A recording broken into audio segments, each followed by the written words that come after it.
Am I audible now? Yes, sir. Yeah.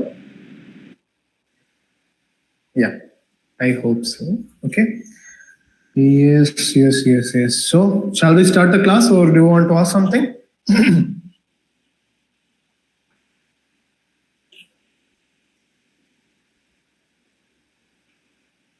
Yeah. Okay. So we'll start the class.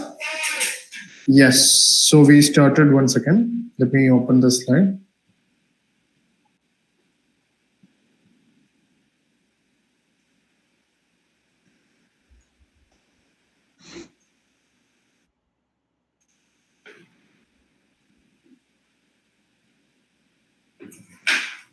Okay.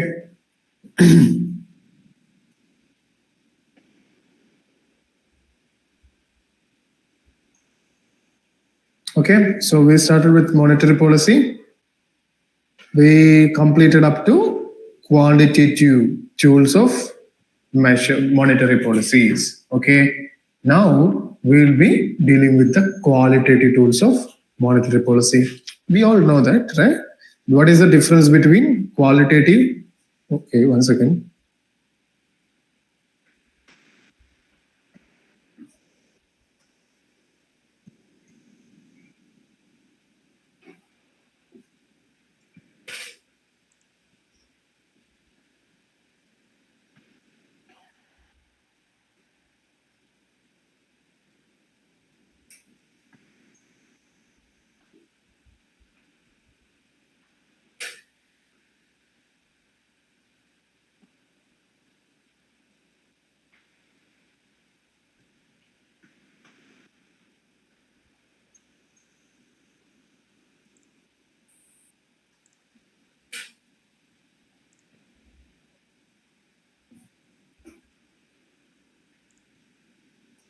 One second.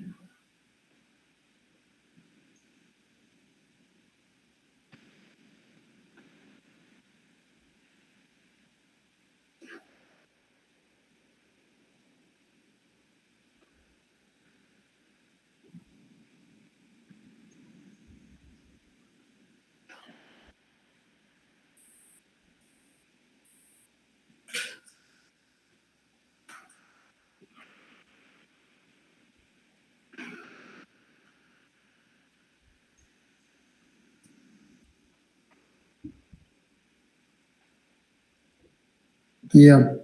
My screen should be audible. Sorry, my screen should be visible. Is it visible? Yes, sir. Yes, okay. So we stopped last day at the qualitative tools of, we completed the quantitative tools. Now we have to do the qualitative tools. Okay. So before starting that, I have to tell you something that today we have some plans, right? Like I got to know that you people are having a hectic schedule. So instead of doing 2 separate sessions, that is like our first thing, our classes, and second thing, our PYQ analysis, we'll do something that is, we'll just club them together. That is, once you attend my session, I'll be taking at least like 7 to 8 PYQs. So we'll club it together and we just finish it in 1.5 hours or something like that. Okay, we just complete our portions very fast. Okay, so and you can some of you people have called me. We have interacted, and I have given them some tasks. Like I have asked somebody to write answers and submit to me. You may do that. I will just correct it and I will give you back. Okay. So everybody knows that what is the difference between qualitative and quantitative tools. Somebody please unmute yourself and just tell me what is the difference between quality and quantity. I mean, what is the difference between qualitative and quality and quantity? So in quantitative, like everything like repo rate, bank rate, everything is quantitative tools. Okay, so you just ignore about quantitative tools of monetary policy. Just tell me what is the very basic difference between the terms of quantity and quality. So, quantity. If we talk about the money supply in the quantity of the money which is supplied in the market. Okay. So that is related to quantitative and qualitative. When we want to ensure the practices maybe are followed correctly. Okay. Yeah. Okay, it's all right. I will just explain. Okay. So listen. Will somebody say that I'm very happy today? I got like 5 kgs of happiness. Will we say that today I was like 6 kgs sad? Today I got like 7-meter irritated. Will we say like that? No, right? There are some things which cannot be measured, like maybe our feeling, right? Maybe our subjective elements, especially the subjective elements, which will be very difficult to which will be very difficult to measure. But when it comes to quantitative, the things that will be measurable. When we look at the quantitative tools of money supply, what all over there that are, you can see that is open market operations. That means buying of 10 shares, selling of 20 shares. There is an element of numbers, right? Similarly, bank rate, that is like 40%, 14%, 15%, 20%, like that. Similarly, CRR, that is 10%, SLR 40%, liquidity adjustment facility, I will say like repo rate is 2%, reverse repo is 3%. What it is involved? There are numbers involved in it, right? There are numbers involved.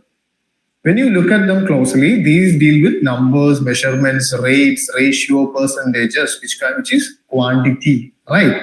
We can measure them. But when it comes to quality, sorry. Yeah, when it comes to quality, the things are different. The quality things are different. What happens when we talk about quality, they are margin requirements. That means, for example, suppose you people have like a 50 CR of property of your house. Okay, it's a bungalow. And when you mortgage it when you place it for a loan, when you place this as a security, what the people will say? I mean, will the bank give you 40 CR itself? Do you think so? When you place this 50 CR property as a collateral for your loan, will bank give you 50 crore itself? What do you think?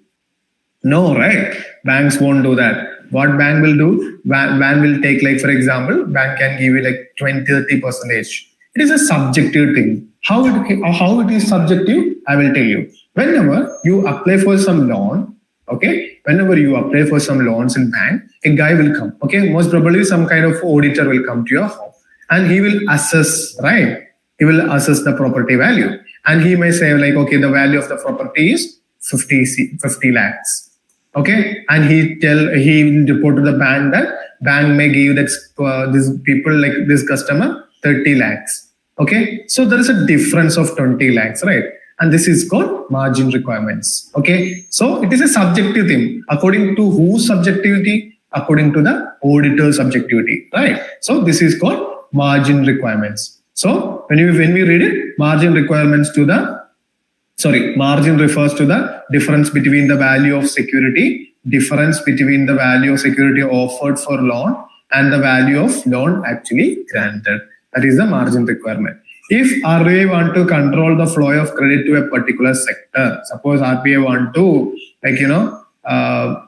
suppose, for example, if I'm saying, okay, for example, suppose there are schemes like RBI want to improve credit on MSMEs. So what RBI will say? RBI will say, Deco banks, do one thing. Whenever any customer is coming to take loans to run his MSME, you should give you should reduce the margin requirements. You should say like, you will give him like 10 lakh for without security. Maybe there are some cases like that. Maybe for 10 lakh loan, they will say like, do one thing, banks, you may take him like a 5 lakh property. Okay, so this all things comes under margin requirement. When usually what I saw in past 30 papers, what I felt from after like solving the past 30 years of prelims question paper, the UPSC have very low tendency to ask questions, especially from these kind of qualitative tools of monetary policy. Most of the time, not most of the time, every year UPSC will ask one question from RBI's quantitative tools. Okay, quantitative tools the UPSC will ask some question. All right. So margin requirements, consumer credit regulation, CIBIL score, right? You might have known about CIBIL score. So I don't know exactly what is the correct score for the CIBIL. I believe it should be like 700 something. You will be considered as an credible, right? Credible customer or a credible person to be with the financial credibility that you can be lended. Okay. So often RBI come up with some sort of these kind of things, and RBI says like, okay, during the consumer credit regulation, what RBI say, okay, they say the CIBIL score should be like, you can give loan up to 600 or maybe 750. Okay, how the CIBIL score is measured, it's in a subjective way. How they are measuring, at what time you are repaying your loan, whether you are accurate, whether you are picking the calls whenever somebody from the bank is calling you, those kind of things are happening. Okay, and like there are many things like moral suasion, direct actions. You might have read in your 9th standard NCRTs about these things. Okay, then one of the important things that we have to discuss actually is priority sector lending. What is priority sector lending? What do you think? After I have told you, right? So my strategy, like, every time before learning something, you should be able to come up with some sort of definitions. Okay, you should be having some sort of prejudicistic mindset. So you should be saying it PSL. What is priority sector lending? What is priority sector lending? It is a sort of like I'm just brainstorming and saying, okay, there are some lending happening, right? There should be some lending. There are some sectors which is very priority. So it might be like, okay, there are some sectors which is very priority to be available with the loans. So I think that will be the priority sector. That's how I learn things. Okay, I think you can also apply it. Okay, and one more thing I have to say. So from now onwards, whenever I am speaking about mains, okay, you can also have some sort of freedom to question my credibility, because I am not that guy who have passed that thing. Okay, but I should tell this thing. This year also, I'll be following the same strategy. I won't be changing my strategies. That strategy that helped me to, like, when I'm talking about my optional, a strategy that helped me to complete my optionals in just 20 days. Okay, so I'm just going to do that for my rest 200 days. So you may follow or you may not follow. That's up to you. Why? Because if rational people think like this only, this guy haven't passed this exam, so why should we trust this guy? Okay, that's a common logical doubt. It's okay. You can pop up that kind of doubts also. Okay, so priority sector lendings are there. Priority sector lending means under this, RBI prescribes the banks to provide a specified portion of the that is a keyword, specified portion of the bank's lending to a few sectors. Okay, you ignore this one. Just understand that RBI prescribes to bank. RBI will do what? They prescribes to what? On the important sectors which the bank have to lend. Okay, so now when we talk of the categories under PSL, they are agriculture. Why agriculture? I will say more than 40% of the labor force of this country is dependent on agriculture. So just imagine if you want to supply something like 40% of the population, if you want to make them develop, what do you have to do? Just develop the agriculture sector. They are automatically developed. So that is the kind of thing. Then MSME. Why it is MSME? What are the importance of MSME? MSME is of a great asset.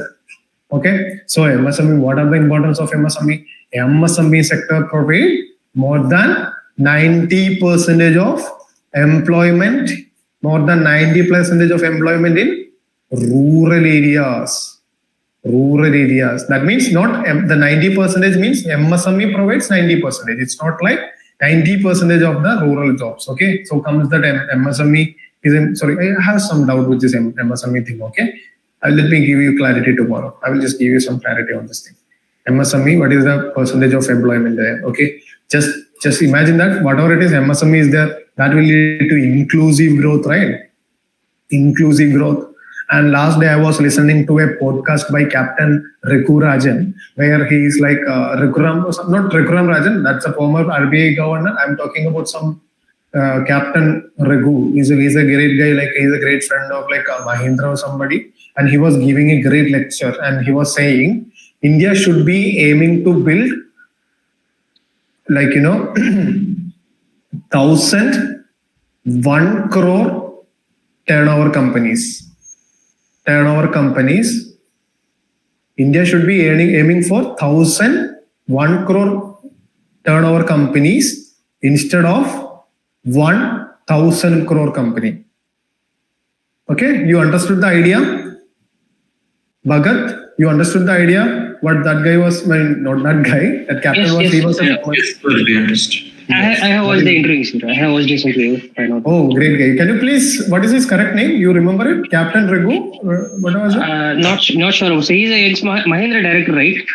Oh yeah, something like that. He's a great, he's a handsome guy. He's like a very Actually, old, but yeah. I don't know his Great. name. Something with related to Raghu or Ram, something like that. I'm not sure. yeah, about his something name. like that. Yeah, that's it.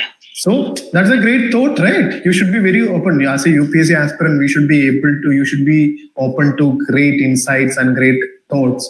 That blew my mind. Every time we used to count on unicorns, right? What is a unicorn? Don't say that it is a horse with a horn, okay? Company which has 100 crore turnover, I think. Yeah. Means 100. Yeah, it is like not 100 crore. There is some discrepancies with the definition. People say like it's $1 billion, okay? So if we convert $1 billion, that is 1 billion is equal to 100 CR. There is no doubt. If so, $100 billion means it is like 8,900 turnover companies, right? I mean, roughly taking $1 as 89 rupees. What is the current rate of dollar? Somebody can guess. I mean, not guess. If somebody know, what is the rate of dollar today? I think 86. I think close to 86. Oh, okay, that's it. So 1 billion means like 100 into $1 billion. It's not 1 billion rupee, okay? It should be $1 billion US turnover company. So in India, like we are having, I think like more than 40 or something. Let me clarify on this thing. Okay, I was pretty decent with these kind of numbers when I was preparing for my mains. But once you lost the touch, you lost the touch. That's it. Okay. Then comes the credit, export credit. So what do you mean by export credit? Take the term and just try to decipher the meaning. Export credit. Giving credit to the exporters. Exporters. Why it should be given? Why? What do you think? What is the purpose of giving loans to those kind of people? Bhagat? So usually, when giving credit to exporters, the exports will increase. Yeah. Yes, we'll get lots of profits with respect to exports. Mm-hmm. So we can get dollars on something like. Exactly. So correct, man. So this will be like, whenever you are learning economics, I will tell you something very sweet about economics is everybody hate economics. But when you learn economics is a connected thing. Okay. We talked about agriculture, right? I will just tell you some, trivial kind of thing. Like, when agriculture, okay, the agricultural productivity increased. Why? Due to your previous classes. That is because of the geographical condition, maybe La Nina. Okay, it should not be like this. Let me tell you. 1 second. Yeah. Okay. It was a La Nina year. La Nina is favorable for India or it's a problem for India? What do you think? it's be favorable for India. Only one guy is talking. What about others? Akash ji, boliye.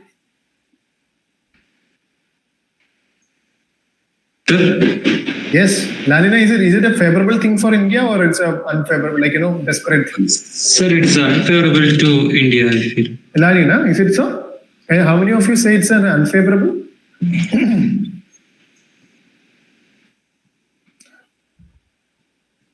Okay, I will tell you something very funny thing. I too have this confusion. I do things like, La Nina, El Nina, every time I will get confusion. So I will just tell you some cringe things. So whenever you're happy, what you will do? You sing songs, right? So la la la la la la la la. So la la la means happiness. So La Nina, that is happiness to India. I mean, it's bring prosperity into India. In a sense, I'm saying it brings range to India, right? So when it is a La Nina year, the agricultural productivity increased. So when agricultural productivity increased, food processing industries also flourished because they will get raw materials, right? When food processing industries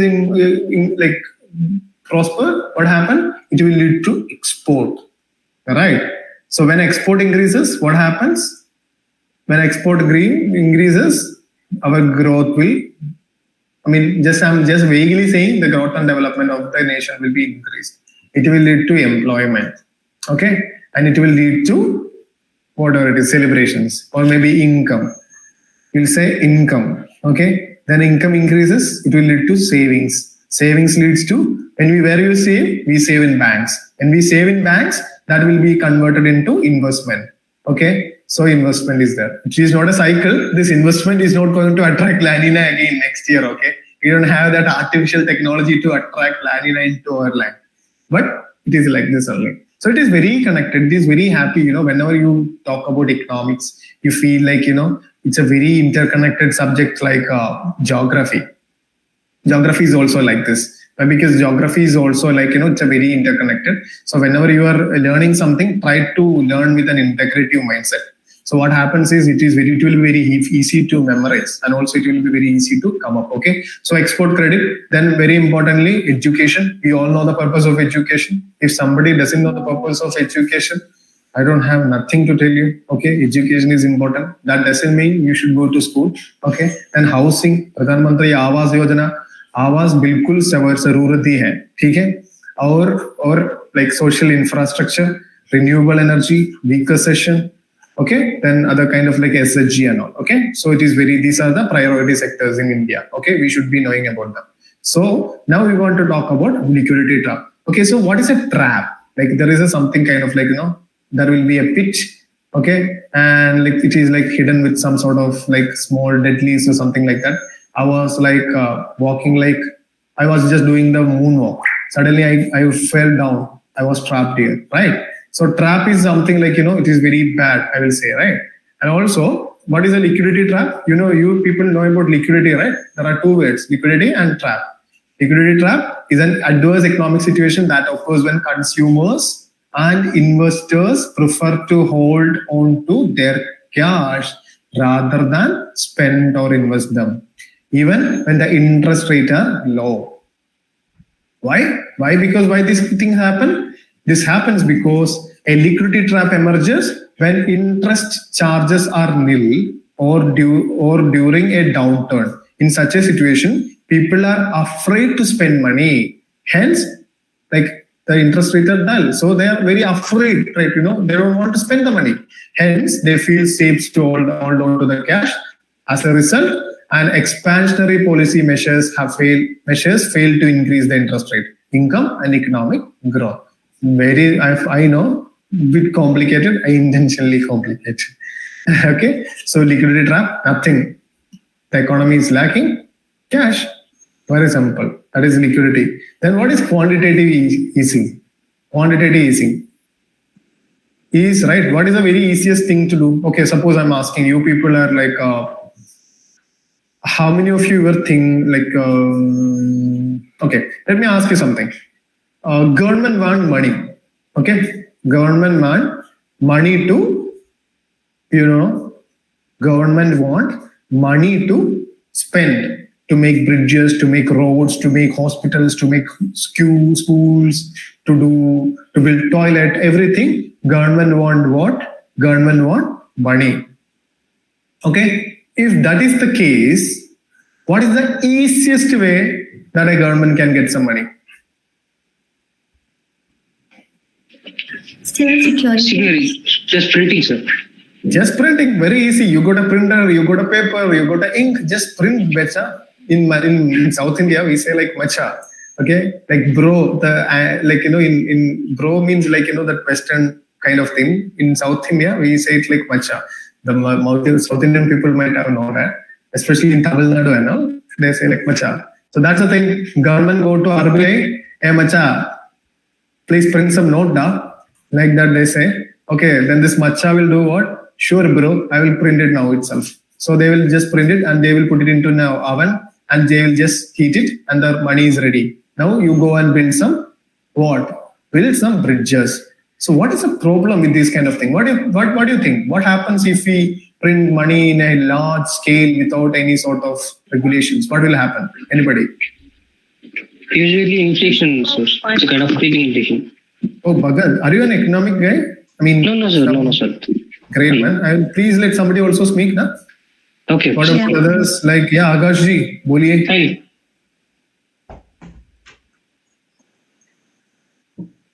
Akash, can you speak? Sir, people have so much money, but the thing on the other side, the supply side, can't reach the needs of the people. The people can give as much as they want. Like, supply side can't meet that. Inflation will rise automatically. Yeah, that's a very simple thing. Like, that is a straightforward answer. The inflation will be increasing, right? The inflation will be increasing. Okay. So when inflation increases, what will happen? Suppose you want to buy a packet of bread. Okay, packet of bread. Just imagine a situation you are giving him like 25,000 for that. What will be the case? This was the case of hyperinflation. I think back then in Germany, and also it was in which was is it Venezuela? Is it Venezuela or Vietnam? Vietnam, not Vietnam. It should be Venezuela, I will say. It was, even the currency was used as a toilet paper. Because it is that cheap. It is better to use currency as a cheap, toilet paper instead of buying toilet paper. That is what happens. That is meant by quantitative easing. So quantitative easing refers to the central bank's actions of purchasing securities from the open market to reduce interest rate and increase the money supply. It is aimed to create new bank reserve, provided banks with more liquidity and encouraging and liquidity. Sorry, 1 second.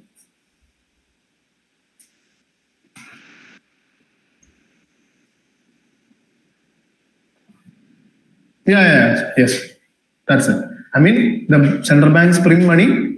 Okay, they print the money. Suddenly, I thought like I lost the slides. I mean, I misplaced the slides.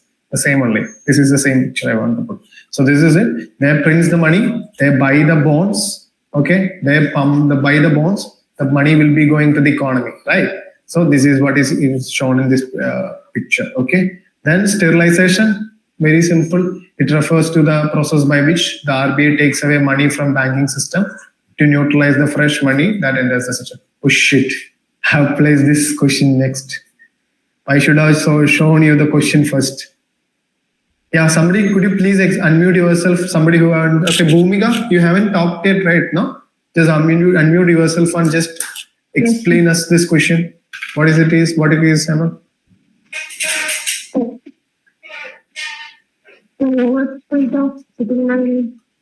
Sorry? I don't know, sir. Actually, I didn't revise the concept of sterilization. I can join late, so. Yeah, fine. Just give it a try, no? Just try yourself and see. Option, debt and cash management. Debt and cash management for central and is it like a sterilization? What can be like? Is there any science guys or women, ladies who can just explain me the real meaning of sterilization in science? It has a meaning like sorry, booming or stop the process of growing or booming. Yes. Okay. If you take that meaning, what can be the suitable answer from this? You just take that, okay, we want to stop something from growing, right? Some booming, right? So which can be a suitable thing in this fourth thing? The option, oversighting of settlement and payment system. Oversight. Okay. Something better should be there. Bhagat, can you please explain us the question? Sir, it's like sterilizing. I think it's regulating the function, sir. Regulating the functions Yeah. of UC. Okay. Yeah, I'm not sure about this, but the cognitive I just do something like, just try yourself, just use your brain again and see if you can just connect it something else.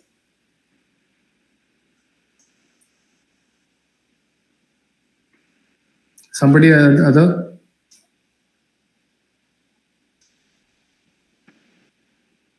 Sir, I think tightening the economy, I feel.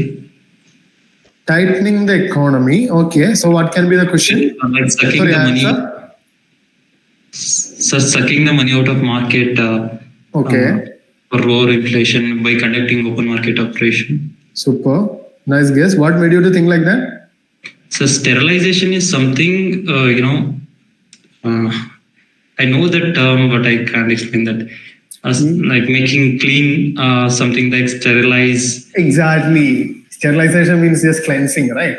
You need to cleanse, Yes. sterilize the wound. We say like when they say just sterilize the wound and all. So what it is mean? There are something great, like there are a lot of things are there. Maybe some not great bacteria. There are a lot of bacteria like this, okay, which want to enter into the wound, which can make them into wound get infected, right? I mean get get infected, right? So we need to clean them. Similarly, when we take Reserve Bank of India, what they want to clean? They want to clean excess money supply. What will happen if the excess money supply entered into the economy? What will happen is they come inside, they create the wound of inflation. They will infect us with inflation. So however we want to remove it. So they do this open market operation. So whenever we are learning something, every year, I told you, right? Every year there will be some questions for sure there will be some question which you will be able to get the answer by just deciphering the meaning of the words mentioned. And this is fundamental, okay? Sterilize means cleanse, right? So when you think like that, okay, we have to be like this kind of pattern identifiers. You should be able to decipher things in this way.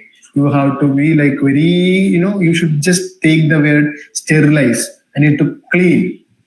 Oversight means sterilization and oversight? I don't think so. It should be something regulatory kind of thing for being oversight and all. Debt and cash management of central and state government, sterilization? No, it should be some kind of they are called the banker of government, right? Right. That's why they are called the debt and they manage the debt and cash of the central and state governments. That's why they are called the bankers of government. All right. Then comes the regulating the functions of NPFC. I mean, not MPFI. I mean, all right, financial institution. Okay. So this is how we can also get some questions. Just think there are chances that this year there can be a question related to this thing, open market operation. Okay. So I told you in the beginning itself, this will be a club session. In this club session, we will be discussing PYQs also. From this PYQ, just note it somewhere, just take a book, another book from next day onwards. On the first day itself, I have told you about this thing. Just take another book where you will be just listing down. You will be listing down the PYQ topics. Okay, you will be listing down the PYQ topics and you will be preparing notes for that.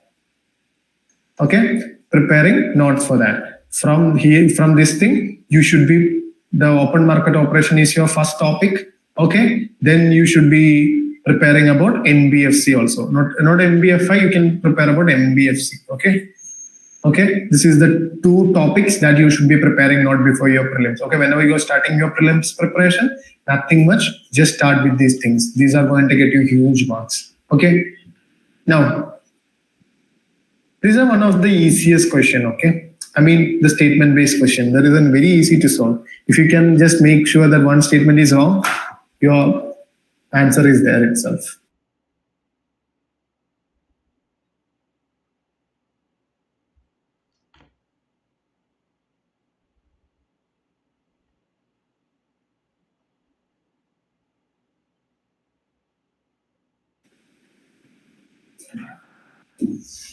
Yeah, am I audible now? Hello? Yes, sir. Yes, okay. Who wants to talk now? Just somebody please. Monisha? Yes, sir. Yes, come just do this thing. Statement 1 is correct. Statement, okay.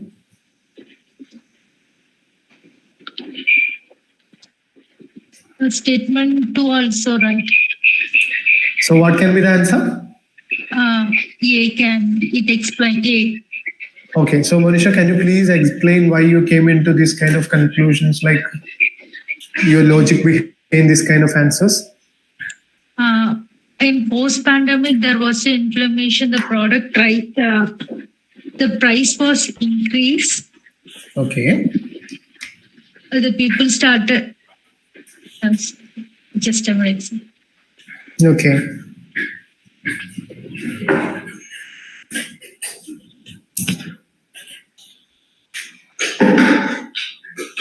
To reduce the inflammation which was raised during the pandemic period, so government. Sorry, Monisha. Could you please repeat it again?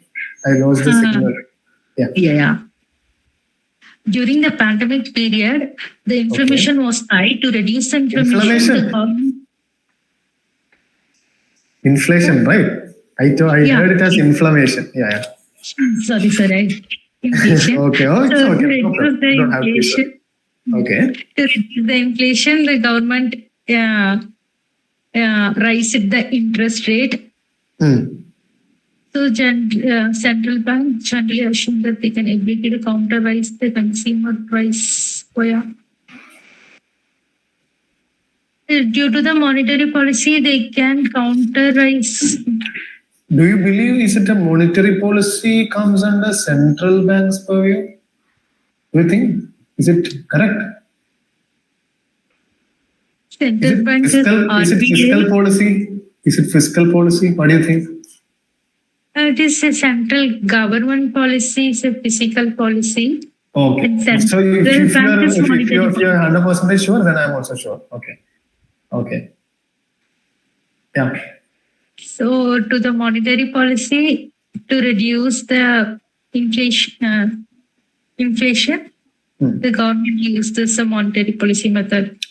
Exactly. See, the second statement should not be. You should not be having any confusion. What they are saying, central banks generally assumes that they have the ability to counteract the rising by consumer prices via monetary policy means. Okay. See, that's a very general statement now. They are saying they assumes. Like, can they say like, okay, they cannot assume? Can we say like that? No, they can assume. They can assume whatever they want. They can assume like they are the Thanos. They can assume they are the Iron Man. They can assume they are the Batman. They can assume whatever they want, right? So that's the second statement is absolutely fine because it's a general statement. Not because it is a generally is mentioned. I'm saying when we decipher the meaning of this particular sentence, we are just feeling like the same only. Okay. So statement one. The question is regarding the statement one.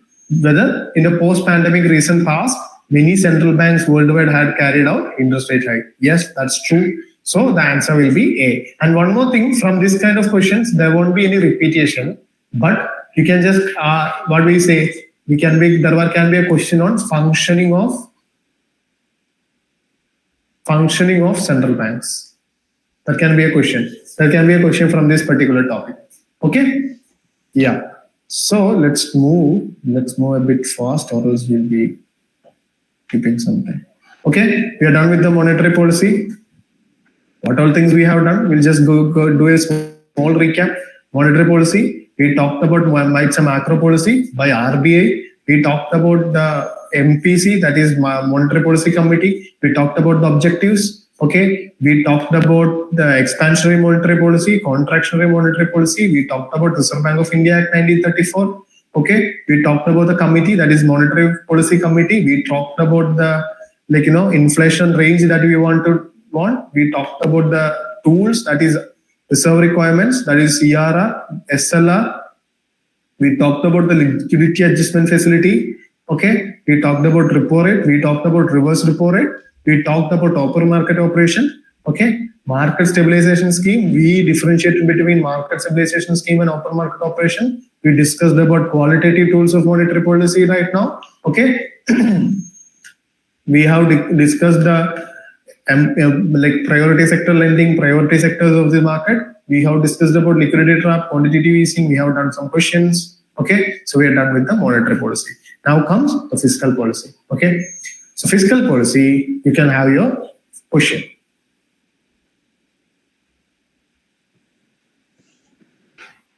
Okay, you don't have to worry that I haven't learned something. The things that just try to take the meaning. Capital flight. Just imagine that a capital with some cowboy hat and all went to the airport and took a flight. That is capital flight. Thing like that.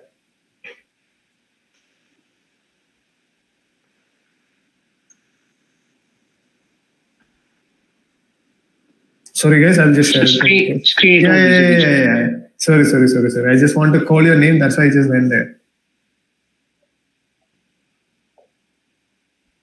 Bhagat, could you take the initiative to explain this question? Yes, sir. Yeah. So it's like, with respect to capital side, it was like the companies or private institutions wants to invest in somewhere. Actually, when if the central bank's monetary policy is highly tight with respect to investments, usually companies won't prefer. So when the tight monetary policy of US Fed is could lead to capital flight only, sir. Okay. So the statement one is correct. Okay. A capital flight may increase. They are saying it's may. It may increase the intercost of firms. I don't know what's the meaning for the intercost. Okay, ignore that. You just do the rest. Okay. Intercost of firms with external ECBs. Okay. So it's what? Yeah. With respect to ECBs, we are getting some borrowings from the other sources. What we usually don't do. Okay. So I'm not sure with the statement, but with respect to it may increase. With respect to it may increase the cost of firms. It was. So I think the statement 2 is also correct. Okay. Devaluation of domestic currency decreases the currency risk associated with ECBs. So I'm not sure about ECBs properly. So devaluation of currency, domestic currency decreases the currency risk because if the currency is getting devalued, the exports will upload. Increase. So I think as I'm not okay with what's ECB, so let me go to. I think all the three are correct, but I'm still don't know what's ECBs. With respect to what I understand is ECBs, we are getting something from external area. Okay. We are borrowing some money. Anybody else want to talk? Anybody else want to explain? So use this as your PYQ discussion platform also. Okay. You can just say any rubbish or foolish thing. Okay. Don't worry about those things. You have the very freedom to do those things here. Okay. Nobody is going to judge you. So it is flight or fight? It's flight, ma. But the thing is like the side webs. Okay, it's flight only, not fight. Thank you for sorting for Vijay. Yeah. No, it's very bad, no? Okay, it's flight only. I'm not going to write. It's flight. That thing, no, that's flight only. Yeah. So that who was that? Was it Pranshu? Yes, sir. Yes, Pranshu, you may just explain this then. You corrected me, no? Then you have the right to explain the things. So I have no idea. I'm just give it a try. No. Just try, no? Just try. So regarding the option 3, so it can be something like that if we devalue the currency, then there's a risk with ECBs. ECBs, maybe the external funding the domestic companies are getting. Okay. I don't know, maybe. So, but I don't understand that why devaluation of domestic currency will lead to that, a risk with the borrowing you have for the companies in domestic market. So I will continue with that also. And regarding the first option, right, tight monetary policy of US. Capital flight, something like the increase in capital. But here also I don't understand that how tight monetary policy means contractionary stance they are taking. So how can you do the increase in capital? It would decrease the capital. Okay, So- I have intentionally took this question. Why? Because I want to tell you, UPSC have this bloody habit of cancelling question, and one of this is one of such question. Okay, why? Because two things can be happening. The discrepancies with these questions is statement one. Okay, what is tight monetary policy? Tight, right? I want to tight everything. So things go down, won't go up. Restricting money. So Yeah, so in the inflation is very high. So what they will do is they will tight the monetary policy of US Federal Reserve. Okay, so what happens? There is the first statement is wrong as well as first statement is correct. That is the problem. The two cases are there. The first statement can be correct as well as the first statement can be wrong. Why? When the interest rate are high, okay, suppose the interest rate is very high in USA. Will there be any investment? Do you think so? no, sir. Why? Why No, there sir. won't be any investment? Sir, there will be two possibilities, sir. Okay, man. Just let me tell you first. Then you can talk. Okay. Okay. Is it fine now? So you have to talk before, or you want to talk? Okay. So that is it. So when the interest rate is high, will it lead to more investment? What do you think? Hello, somebody please tell me, the interest rates are very high. If so, will there be any investment? Investment will reduce the Will market. reduce, right? So that can be a capital flight. There can be a capital flight. Why? Because this capital can go to other things. The investment can go to some other countries, right? Maybe come to India, where the investments are very low. Not that case, not that every case, but this was the conflict that the academies were raising. The first thing. Second case, let me tell you something. Will the deposit increase? Will the deposits to the bank increase? Yes, sir. Why? Because we are getting the interest rate on the deposit. People will start Exactly. depositing the money in the bank. Okay, this will also lead to capital flight from other countries. Suppose this is our India, this is our incredible India. From here, the capital might go to US to get invested there, right? So that is the first point by the academies that were saying there is two discrepancies. Discrepancies were there. Was it going to India? Could lead to capital flight. Okay, they are saying the capital will take a flight and come to in USA. Some saying the capital will take flight and go from USA. So there is lack of clarity in the first statement. Second statement is correct. That is, whenever capital flight may increase intercost of firms. I mean, simply saying the interest rate are high in bank. Very simply, I'm talking to you. Suppose Bhagat is asking me, like a loan of, like he's just asking me, hey Vijay bro, can you please give me like a 10,000 rupees? Okay, I will give you 10% loan. Okay, that is what Bhagat is asking me. And suddenly, when I just cross-check the bank interest is 12%. Then what I will tell him, sorry bro, I won't be able to give you money. It will be better for me to invest in this kind of banks. So suddenly, when the ECBs, okay, so when the ECBs are very high, that is external commercial borrowings are increasing, okay, so what happens? The interest rates also increases. That is what the second statement. So then comes the third thing, okay. This is the problem. You people told me, okay, when export increases, everything will be all right.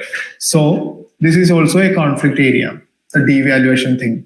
So what do you mean by devaluation? Somebody, I think I have told you the other day, what is the meaning of devaluation? So the country itself wants devalues its currency value with respect to foreign currencies. Yes. Let me explain you a great concept. Okay. Before that, let's see how market determines the price of a commodity. The market want to determine the price of a commodity. Okay. All right. So this is the supply. Okay. Supply curve will be always, whether I have told you about these things, the supply curve and demand curve, the last class. Somebody please. So I didn't get you the question. What is it, sir? No, I'm asking you whether I have just discussed about the supply and demand. Sorry, in last sir, I haven't class. attended the last class, sir. Sorry. Okay, somebody, I think Pranshu was there, Bhumika were there. So kind of you But are you clear about it? Should I explain it again? we are clear about it, I guess. Yeah. Oh, yes. Okay. Anyway, some people are very new. So I will finish it quick. Okay. The supply curves are always upward. Okay. Then comes the demand curve, which is downward. Here is the price. Okay. This is the quantity. Quantity demanded or supplied. Okay. So what happens? This is the price. This is the equilibrium price, or this is the price. And suddenly, whenever demand increases, it will shift towards rightwards. I mean, here comes our new demand.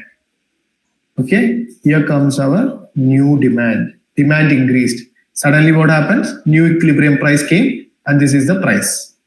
Okay, so this is the price, new price. So supply decreased. I mean, demand decreased. Demand got decreased. So the price also decreased. That is price decrease. That is P2. All right. So what happens? So whenever the demand and supply of an commodity determines the price, it is called market force determination. Why? What? The price is determined by the market forces. What is the market forces? What are the market forces? It is clear that is demand and supply are the market forces. All right. So, but if you want to, what happens is sometimes the governments intentionally, what they will do is they intentionally devalue the currency. They intentionally reduce the value of currency, and that is called devaluation. So why they do that? Very simple. That I have just explained you with the help of an ice cream, I believe. Okay. So what happens when something devalued currency? In India, the cost of an ice cream will be maybe 50 rupees. The same cost of an ice cream in USA will be $3. $3, that is equal to 250 rupees almost. So when we devalue, why this is called law? Because we have devalued it. So when we devalue, the cost of ice creams reduced. So therefore them, okay, sorry, let me explain in another way. Okay, suppose this is the value of $1, that is 89 rupees of today. I devalued the currency means I have to pay more. I have to pay more Indian rupees to get $1. If that is the case, tomorrow if I devalue, the rate will be 95. Here the value of dollar increased and value of rupee decreased. Okay, so we can say value of dollar is inversely proportional to value of rupee. Okay, if this is clear for you, we can just check this thing. Okay, so why government wants to reduce this thing? When the rupee is devalued, suppose they want to get, if Americans wants to buy a 100 rupee pack of cigarette from India, they can just get it for like $1.5. Okay, they can just export it from us for like $1.5. But if they want to produce it in USA, it will cost around $5. So what will happen? Americans will come to India and they will say, "Arey bhai sahab, mera pyara deshwasiyon, please give me some cigarettes. I will say sell it in USA." And they will sell it in front of White House. Trump will buy and they will say like, this cigarette is a great guy. Okay, so that's it. So that's how when we devalue, there is something like, you just have to understand carefully. When we devalue a currency, That is a golden rule. It will be there in your exam this year. I believe so. Okay. So when we devalue a currency, okay, when we devalue a nation's currency, the goods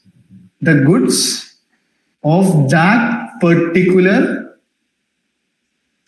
particular nation will become cheaper. Okay, when we devalue a currency, the goods of that particular nation will become cheaper. Okay, so devaluation of domestic currency decreases the currency risk associated with ECB. There is still a problem that it can or cannot, or we can even assess, not every time. This may not, this can or this cannot is the case. So what UPSC did, they cancelled it. Why I showed you this question? It was in 2022, they talked about devaluation. And I'm expecting a question in 2026 regarding devaluation. Okay? Why? You look, 2021, there was a question on devaluation. Okay? Now you can just do, I think, this question can be done very easily. So I have a question. So I have a question. What would cons if we devalue the currency for a long period?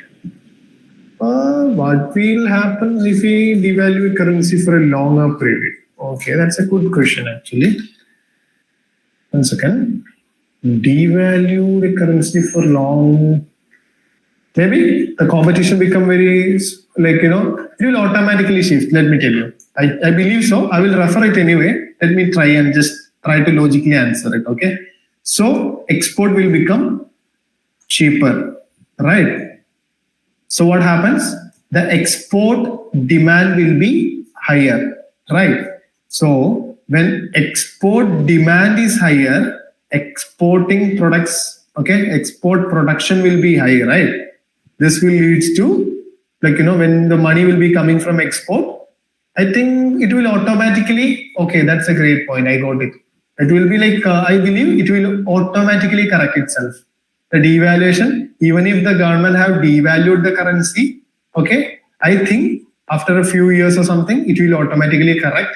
Why? Because if you are able to see, there is one more thing is there. Devaluation solemnly won't resolve, they won't improve the trade. They won't directly improve the trade. They will just reduce the cost of the product. The cheaper will be our products. But if our products are of low quality, if are of very low quality, then that is not going to manifest into trade. So in that case, if you're saying, if we manifested it into a great export conversion, if you are able to change it into a great export, if you are able to make it into a great export conversion, it will automatically correct the devaluation. Why? If an export is happening, this is our India. Okay, this is our India and this is the USA. Okay, if export is happening from USA, if export is happening from India to USA, there should be dollar coming in now. Okay, so dollar coming in such a way that the demand for rupee will be increased. Right, the demand for rupee will be increased. This will automatically correct the situation. I mean, the devaluation will be changed, automatically corrected. Is it clear? That was a good question actually. I haven't think about in that light. That is a good question. Super, huh? But who was it? Pranshu? Yes, sir. Very good, very good. You think like this, okay? Even I haven't think like that. Anyway, I will just refer it tomorrow and I will just come to you and tell, okay, what is the real case? If anything happened like that. But actually, we have devalued our currencies in 2011 or something by our Manmohan Singh ji. Okay, and let me study about it. I will just come to you and tell you, or you can just text me. Okay, I will just let you know what was the implication. Anyway, I believe it should be automatically corrected. Okay. Thank you, sir. Yes. Is it clear? Yes, sir. Okay. Super. Okay, you people, please ask me questions. Okay. Hey, this is full of questions, man. We have to take the classes. Yeah. So A definition of fiscal policy. What is fiscal policy? I told you the financial policies is divided into two. That is fiscal policy and monetary policy. What is monetary policy? Policies of RBI. Fiscal policy, policies of central government. That's it. Okay. If you want to read, you can read it. That is, it refers to the government policy in respect of public expenditure, taxation, and public debt. It is the means by which the government adjusts its spendings levels and tax rates to monitor and influence the nation's economy. It is based on Keynesian economics. What is Keynesian economics? Somebody? Is there anybody who is aware about Keynesian? John Maynard Keynes.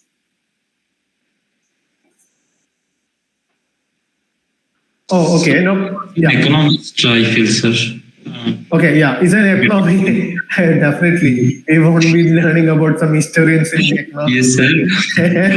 That's a great guess. No, sir, I read it in NCERT about Keynes economics. So no worries. We will be taking about it when we talk about budget. Okay, anyway, today I won't be discussing much about Keynes. Okay, Keynes is a great guy. At least I need 20 to 25 minutes to explain about Keynesian economics, but we don't have that much time right now. Tomorrow we'll talk about it. Okay. I don't know. After watching a lot of Trump memes, I started to quote people as he's a great guy. Okay. In simple terms, what is fiscal policy? Fiscal policy is the policy through which the government decide as to how much money should the government spend. Okay. Decide as to how much money should the government spend and in what way to boost economic growth as well as how to earn this money. Very simple. This is a simple definition. Okay. Taxation. Okay. Suppose simply saying, okay, if I want to draw a diagram, let me show you regarding the fiscal policy. This is our government. This is government. Government get money from how? Tax revenue. Okay. And they do what? Public expenditure. They want to do public expenditure. They get tax revenue. And they do public expenditure. Okay. So these are the two main instruments. So what are the instruments of our monetary policy? It is reserve requirements, policy rates, okay, that kind of things. Okay, that are the instruments of monetary policy. Fiscal policy instruments are tax revenue and public expenditure. Okay, now what is the objectives of fiscal policy in India? Some of the main objectives or role of fiscal policy in India can be seen as follow: to mobilize additional resources into socially necessary lines of development. Hey, why should I read these things? Tell me, man, one by one, just unmute yourself. What is the objectives of fiscal policy? Quick. Pranshu, you may start, okay? So what was the question? Oh, so you are not listening here? No, sir. Am I not told? Huh? I was listening, sir, just I skipped that one word you said. Okay, fine. The question was, what are the objectives of fiscal policy? Taxation, so control taxation, money laundering, and simply, ma, why you are just complicating? Just think very sweet and small way. Very simply, just think.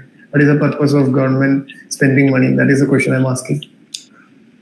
So to control the economy overall. Why you want to control an economy? Are you a dictator? Control.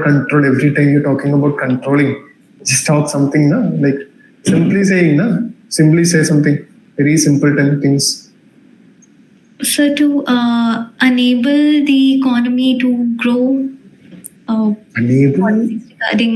You are saying enable an economy to grow. Okay. So okay point. Bhagat, shoot, man. Yes, sir. Yep. Sir, when government spends, yes, sir. When government spends, everyone will get money in a small term. So the money supply will increase. Okay, I will say money supply will increase. Okay, this is also an okay point. Yep. Next, Bhumika ji, boliye. Yes, for economic stability and growth. Economic stability, growth is there already. Pranshuji talked The about. inflation. That is money Control supply is there. inflation and That is there in money supply. for exports and imports. How? But like managing balance of payments. Ma'am, please think very small, no, like very basic points you should be giving. I'm just asking you what is the objectives of government spending money. That is what I'm asking you. You people are just like Raghuram Rajan points. Just give me some Vijay Krishnan points. No? Sir, Control can I- the flow of Yeah, ma'am, money. please. Sorry, ma'am. Control the flow of money. Hey, you are just complicating. Yeah, this can be points. Yeah, please. it's just collecting revenue and spending it for the welfare of the people. Exactly, that's the first point, the welfare of people. Right. Great point. Who was that? Akash. Agash. Yeah, cool, man. Okay. Then, others, you got some very beautiful small points? You can say anything that when we say like welfare of people, everything can be placed under it. If you say infrastructure, I will say welfare is there. If you say poverty reduction, there is welfare is there. If you say like inclusive growth, there is welfare is there. Maybe inclusive growth can be another thing. So people, whenever you are writing, this happened to me also. I will tell you my failures and I'm just analyzing my backfires. Okay. It is very hard, I will say. Like whenever I'm just quitting the classes, I feel very bad. Like, whenever I'm just thinking about this thing, but I have to do. There is no other way, no? I have to check where I failed. So what I felt is like, I also aim for complicated points. I also felt like giving complicated point. And one of my friend, she was like, every time told me like in test series and all, I used to get like around 123. And she was just getting like the 94s or something like that. But she managed to get into the mains list. Okay, sorry, mains pass list. But when we are having a discussion, she just told me, which is of great importance for me. She told me, hey man, you might have missed on the main simple points. I think that can be a potential thing for my answer looking very bad. Okay, but I have just mentioned about data. My GS3 paper was just, you might have known that by now that economics is one of my favorite subjects. And I used to write economy in a great way. I used to draw diagrams. I used to bring up graphs. I used to incorporate data, everything. But I think I have missed on the smaller, very simple first pointers. So whenever I'm asking you to think and say something, just think very simple. Okay, that is what needed, Ra. Not like very complicated thinking. That is also needed, but it's very important that you won't be missing on simple points. Okay, so that is it. What is the purpose of taxation? Taxation is very simple. The government need money to do the welfare of the people. So they will tax on haves. They will tax on haves and they will spend on have-nots. Haves and have-nots, basically Karl Marxian term. Okay, sociology guys, you might have knowing this. So that is it, the purpose of taxation. Okay. The objectives of fiscal policy in India to mobilize additional resources into socially necessary lines of development. Simple, to enable development, to achieve and maintain economic stability. Super. That ma'am has told. I think Bhumika just told. Okay. To stabilize the price level. Okay. To maintain the growth rate of the economy. To maintain the equilibrium in balance of payment. To raise the standard of living of the citizens. To reduce extreme inequalities in income and wealth. To provide necessary incentive to the private sector for its healthy growth. Very simple. I'll be sharing you the slides. You can just have that. Okay. Now, when we look at the tools of fiscal policy, major tools, public expenditure and taxation. We are not reading anything. Let me ask you something. Suppose the money supply is there. Okay. The money supply is very high. Okay. So I'm asking you, you people are Nirmala G's. Nirmala G's and Arun Jaitley G's. Okay. So the money supply is very high over here. I am asking you, please reduce the money supply. Bhumika ji, what you will say? Sir, could you repeat the question, sir? Yes. You are Nirmala Sitharaman ji light. Okay. Okay. You are not Bhumika for the time being. For the time being, you are Nirmala Sitharaman light. Okay. So I'm asking you, ma'am, could you please decrease the money supply in the economy? Okay, so you are planning to come up with the public expenditure. Okay, sir. So what will you do? Will you increase the public expenditure or will you decrease the public expenditure? Will you increase the taxation or will you decrease the taxation?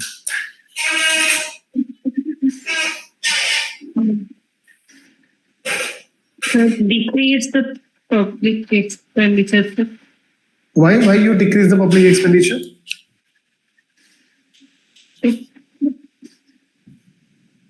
It reduce the money supply, right, sir? Yes, very good. Super Nirmala ji. Okay, what about the second point?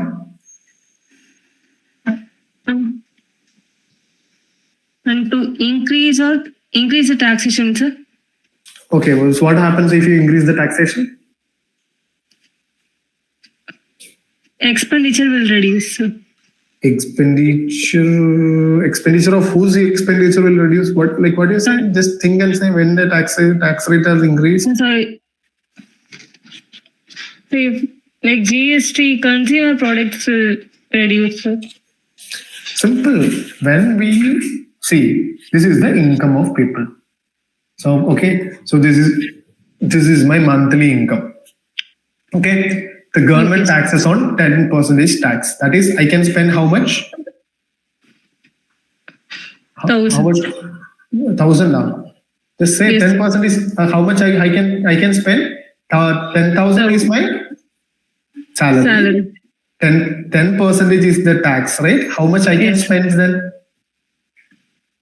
9,000. Okay. So I had 10% is the tax rate, na? 1,000 is tax. Out of 10,000, 10% you are spending. No. Okay. No, it is not like that. 10,000 is my salary. 10% is the tax. So what I should be doing? I can spend only 9,000, right? So what I can do? I can go to KFC. I can eat chicken. I can go to where else? I can go to Manali, right? Okay, I can enjoy my trips. But what happens? Okay, so 10,000 is again my salary, but the government increased the tax to 20%. What will be my disposable income? That is the income that disposable income is the income that I can be spend or that I can. How much should be I can spend? 8,000. 8,000 only. That is the money supply is decreased, right? When tax rate increased, okay, when it was 10,000, I was able to spend 9,000. When it is 20%, I was only able to spend 8,000. That is the money supply was decreased when tax rate were decreased. Sorry, tax rate were increased. You understood? So I can say that. Tax rate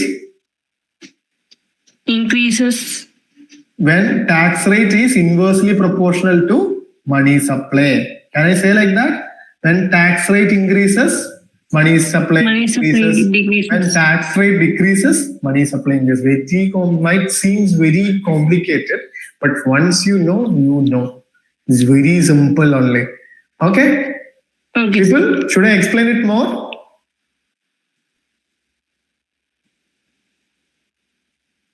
Is it clear for everybody? Yes, sir. Yes. Is tax rate is directly proportional to money supply? Directly, it is inversely, right? Okay. Okay. Is it clear, Bhagat? Okay. Any doubts? No, sir. Okay, can I say like this? Public expenditure is inversely proportional to money supply. What do you think? Public expenditure is the expenditure spent on public for building roads, bridges, hospitals, schools. Okay, so that is called public expenditure. So what do you think? Public expenditure is inversely related to money supply. Would you agree or not? It is directly proportional. Public expenditure increases, so money supply will also increase. Exactly. Who was it? Is it Bhagat? Akash. Akash, great. So public expenditure increases. What will increases? Money supply also increases. When public expenditure decreases, money supply also decreases. So public expenditure and money supply are not inversely proportional, they are directly proportional. Is it clear? Pranshu, is it clear for you? Yes, sir. Bhagat? Everybody? I'm getting it, sir. Yes, I know that. You're a great guy, man. See, this No, not some like things this. is not going from my tongue here. Every time I'm saying great guy. Yeah. So that is it. I think you're clear with it. Anybody having any doubts up to here? Okay. I think it's clear. Now we are moving off. The same case, the very same case that we discussed in the cases of monetary policy, the same comes here in fiscal policy also. That is expansionary. What it is? They want to increase money supply. Very simple. Expansionary, increase money supply. Contractionary, decrease money supply. Neutral, just maintain the same only. Okay? Increase money supply, expansionary. Contractionary, decrease money supply. Neutral, just keep it like that. Just keep it like that only. No changes at all. Okay? Should I explain it? Somebody, if I want to explain to you, I can explain to you. I have explained that in our MPC, like monetary policy video, we have discussed about this. Should I explain here also?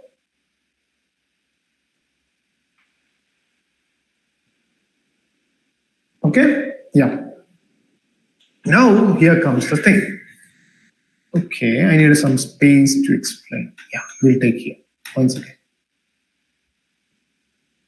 This is the last topic of the day. Just please be very, what do you say? Careful. Just observe what I'm telling. You will be getting a question at least. A bit very small, okay? A bit technical, but very simple. If you can just let me clear it.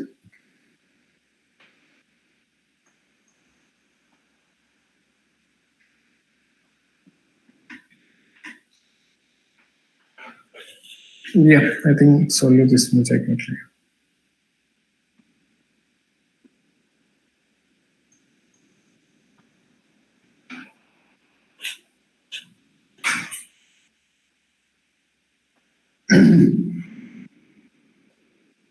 Okay.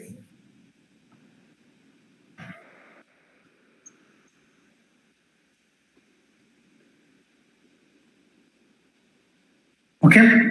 This is called a business cycle or economical cycle or growth cycle. Whatever you can say. Just imagine this is a cycle.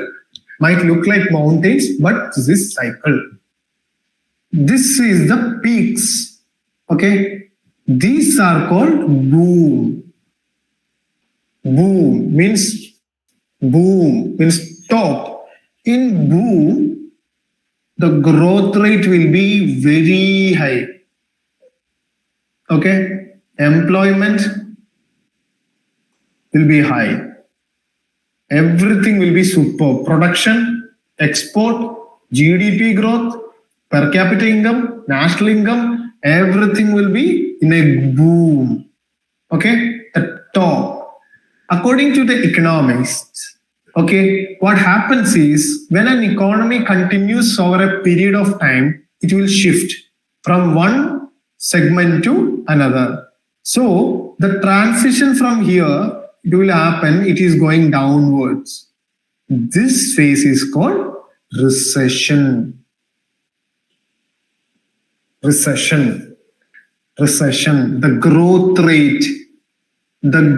rate of two continuous quarters. One quarter is 3 months, okay? Quarters is negative when they are in a negative growth rate. Also not negative when they are when the growth rate is reducing for the past two continuous quarters, it is called recession. Recession will come. Recession is coming here. Recession is reached here. This is the lowest point of the economy. Economy is in the lowest phase. That is called depression. I have told you in the beginning itself, an economy won't be stable for very long. It will be always transitional. Even this phase will be transitional after a few years or something. It will be moving up. It is coming up, right? And this phase This is called recovery. You may please draw this diagram on your book. I request you to draw this diagram on your book. Okay. So there is a boom period, there is a recession period, there is a depression period, there is a recovery. Okay. Is it clear for everyone? This cycle is clear for everyone. And again it will reach to boom. Again it will go to recession. It will reach depression. Again it will go to recovery. And again it will go to boom. This is a continuous cycle of boom, recession, depression, boom, depression, recovery, boom, recession, recovery, kind of thing. Recession, depression, recovery. Is it clear for everybody? Sir, why it happens exactly, sir, that cycle? Why it happens is like, there are some assumptions. That is it. Why happens means, okay, if I want to tell you in philosophically, you might have heard this thing, no? Like strong men create weak times. Okay, strong men create strong time. Strong times create weak. Strong men create strong time. Strong time create weak men. Weak men create weak time. Weak time create strong men. This is a cycle. The same only. This happens. I mean, I asked earlier, Pranshu have asked me, what will happen to the devaluation thing? This is like I told her, like it will automatically correct itself. So that is it. Whenever a boom is happening, everybody is getting employment, everything is prosper. Suddenly things will be changing. Like maybe some speculations will be there. It is a kind of assumptions. That is what I told you in the beginning itself. Maybe in the first class, I guess. Economics is mostly working on assumption. It is not, most of the time, it is not accurate. Do you really think that the demand for a commodity will increase if every time the price decreases? This is not the case, no. So there are some assumptions. Likewise, this is one of such assumptions that the cycle will be, this will be a changing cycle. Okay? Is it clear for you? Okay. Yeah. So what we have discussed in the first slide, first question, 1 second, we told that the central banks will counteractive. Central bank will counteractive. What I mean by this, suppose, okay, 1 second. Central bank understood this is a boom, that everybody is having money with them. So what will be the chances there will be for? Inflation will be there. So when the economy is in a positive stand, that is when the economy is increasing, that is rising, the growth rate is increasing, the central banks will counteractive in such a way that they will active to suck out the money supply. That means they will take a contradictory stand. They will take a contradictory stand. When it is in a boom, you understood?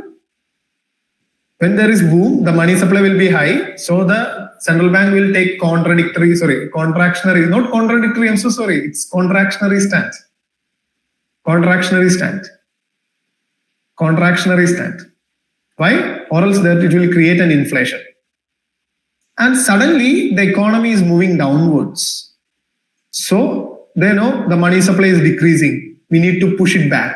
So they will push it back. This is what. Then here comes the depression. So what they will do, the government as well as the RBI will come up. RBI plus like governments will come. They will pump money. Okay. They will increase the expenditure so that money supply will increase. And this is called recovery. And again, that will lead to boom. They will again counteract. Here they will follow this phase. They will follow expansionary. Here they will follow contractionary. In recovery, they will follow neutral. Why? Because it is already growing up. So just follow the neutral stance. Okay? Is it clear that now? Is it clear? Is it clear for everybody that I have discussed what I have discussed right now? Yes, sir. What about others? Bhagat, Bhumika? Yes, sir, got it. Is it clear? Any doubts? Any doubts? Any doubts? Anybody? If it's clear for you, again, just take the second statement that we have done initially. What is it, the second statement? Central banks generally assume that they have the ability to counteract the rising consumer prices via monetary policy means. Right? How? Because they believe this is a business cycle, so they counteract. They counteract. When the economy is rising, they will be neutral. When the economy is rose at the top peak, they will pull it down using contractionary methods. When the economy is at low, they will push it up. That is their duty.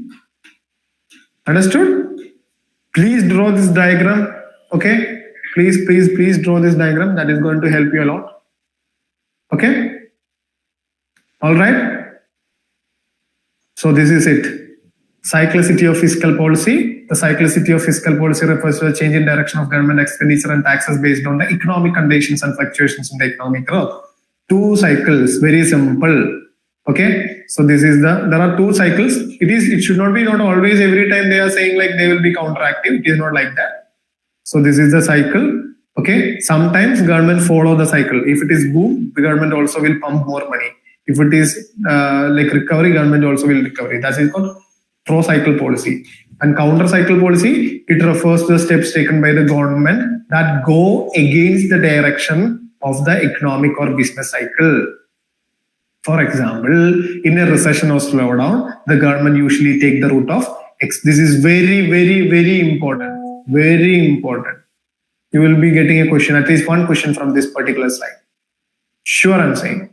Okay, in a recession or slowdown, the government usually takes the route of expansionary fiscal policy. This increases expenditure and reduces taxes to create a demand that can drive an economic boom. This increases the consumption potential of the economy and helps soften the recession. Understood? Pro-cyclical policy. It refers to type of cycle. It refers to the type of fiscal policy wherein government reinforces the business cycle by being expansionary during the good times and contractionary during the recession. Pursuing a pro-cycle fiscal policy is generally regarded as a dangerous, as it could raise macroeconomic volatility, depress investment, hamper growth, and harm the poor. For example, adopting contractionary fiscal policy during a recession will reduce government expenditure and increase taxes. This will further decrease the consumption potential of the economy and deepen the recession. Very simple. Okay. If you understood this particular diagram, that is it. Just that is enough. Okay. So we are stopping for the day. I know this has been a hectic day for you. Okay. But I really appreciate your, energy things. Okay. Just asking, will these slides will be shared? Oh, okay. The thing is like I have to. I thought of like okay. Let me connect the camera. 1 second. 1 minute.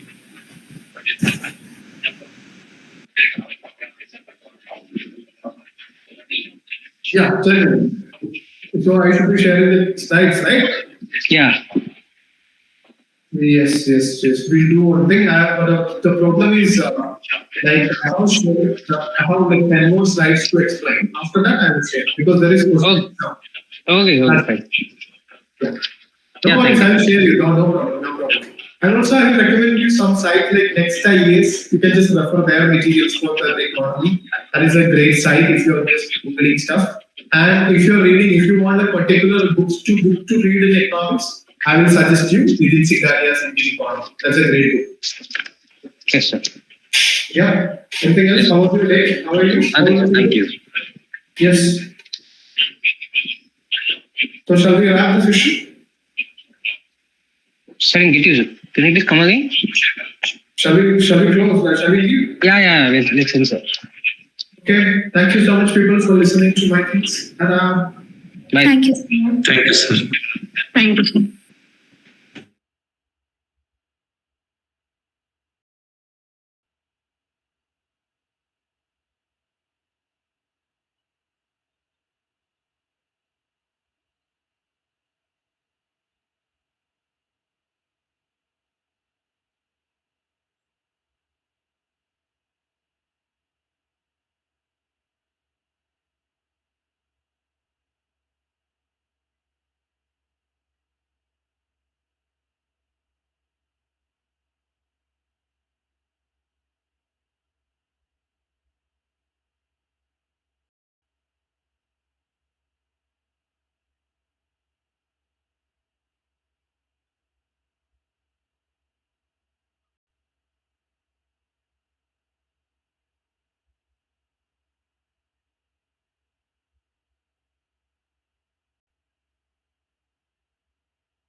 you.